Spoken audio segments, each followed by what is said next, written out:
Hi friends, I'm your old pal Papa Dale. I'm a retired pastor, teacher, theologian, and professor with over 50 years of service to the Lord Jesus Christ. My name is Dale Warren, but professionally I'm known in my writing, teaching, and lectures as D.A. Warren. And my friends just call me Papa Dale, so please just call me Papa Dale. You can see the details of my personal testimony, family life and education, and ministry and experience on other videos on this playlist. But for now, let's get right into today's topic. And what is today's topic? Well, it is the Judges Analytic. It is the John Huss Institute, the JHI, John Huss Institute Bachelor of Arts in Biblical Literature degree program. And this is the lecture on the analytical analysis for the book of Judges. And so, put on my reading glasses so I can see. And here we go. The Bachelor of Arts in Biblical Literature degree is challenging. It attempts to develop in the student's mind recognition of the difference between the literal meaning or a literary one. Students need to know these analytical points, these literature forms, and literary devices, and the Hebrew idioms so well that they can be recognized as they read and study Scripture. The difference in application can be profound. How many misinformed zealots in history have actually cut off their hand, as Jesus spoke of doing in Matthew 5:30. Tragically, they didn't recognize the literary device of hyperbole. Now, the book of Judges is the seventh book of the Old Testament, and it is a gripping account of Israel's turbulent history during the time between the conquest of Canaan and the establishment of the monarchy.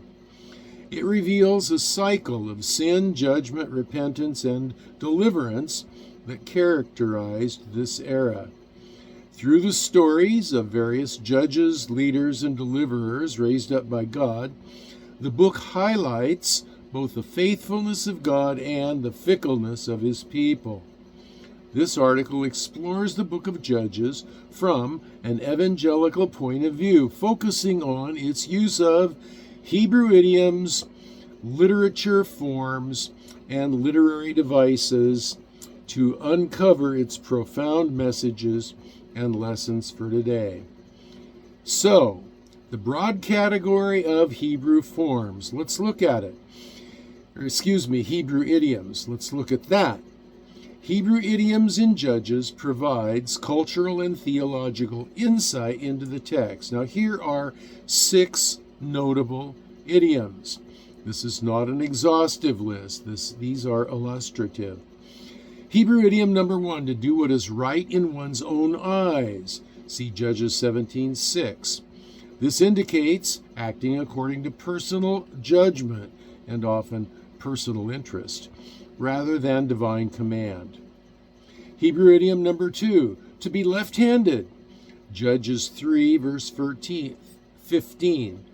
This refers to a unique skill or characteristic as seen with Ehud, who used his left-handedness to his advantage.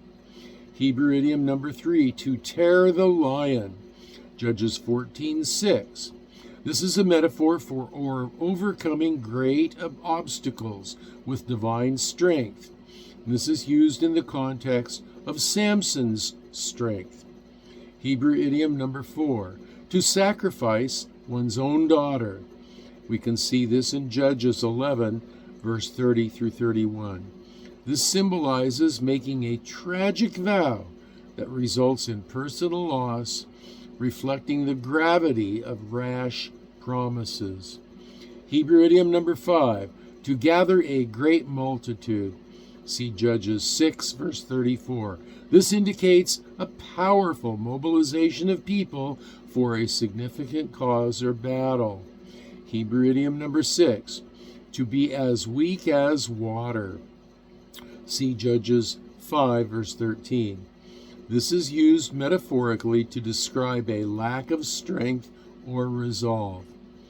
Now, these Hebrew idioms capture the cultural nuances and underlying themes of the book of Judges, and this reveals the deep-seated values and dynamics of ancient Israelite society. Understanding these Hebrew idioms helps illuminate the text's meaning and provides insight into the behaviors and attitudes of the characters in Judges. They reflect the broader themes of faithfulness, strength, and the consequences for disobedience. Now, next is the different literature forms. And the book of Judges features various literature forms, and they contribute to its overall message. Recognizing these literature forms enhances our comprehension of its narrative and theological significance.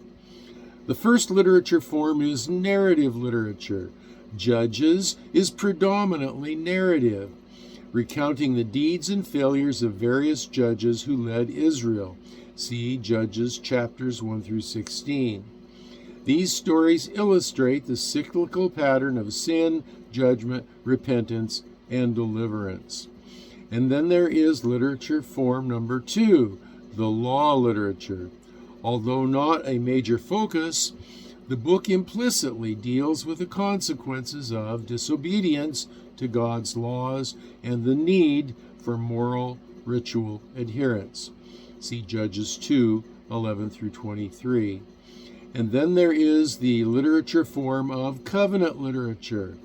The book reflects the covenant relationship between Yahweh and Israel, highlighting how God's failure to adhere to the covenants leads to cycles of oppression and deliverance. See Judges 2, verses 20 and 20 through 22.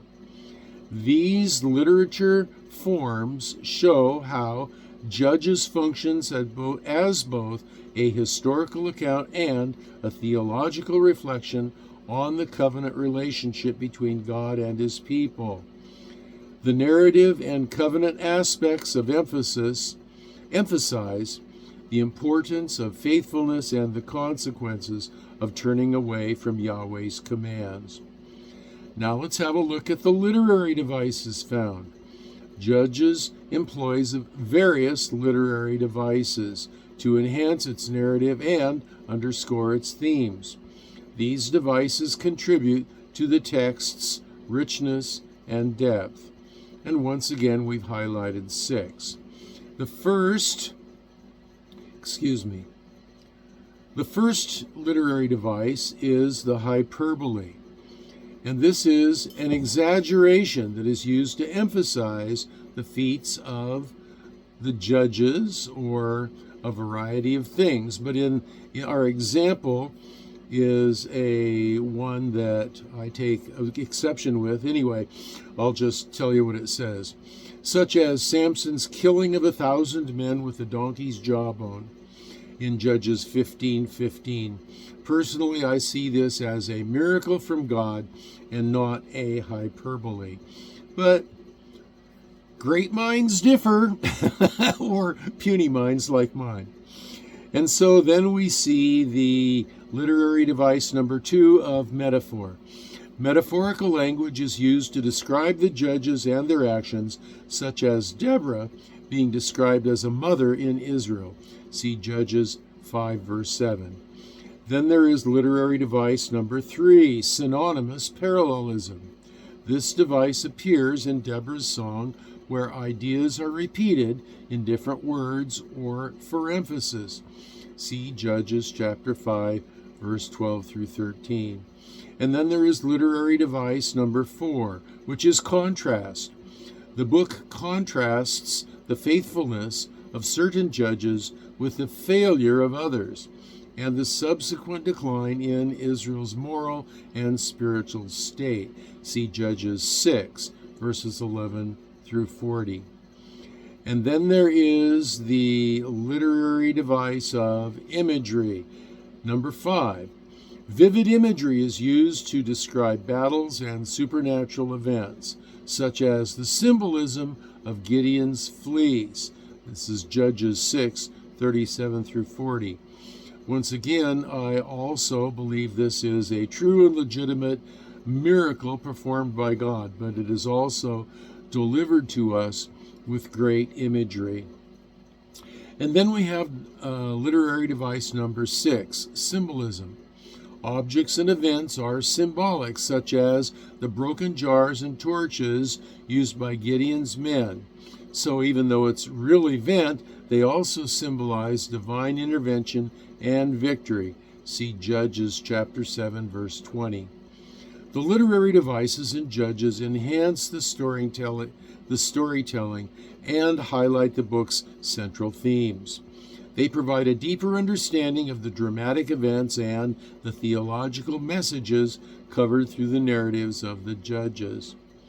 And so in conclusion, the book of Judges is a powerful testimony to the cyclical nature of Israel's faithfulness and failure.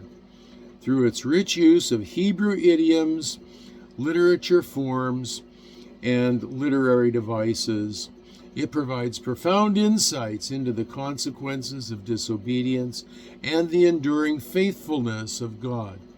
By studying these elements, we gain a deeper understanding of the text's lessons and their relevance to our faith journey today.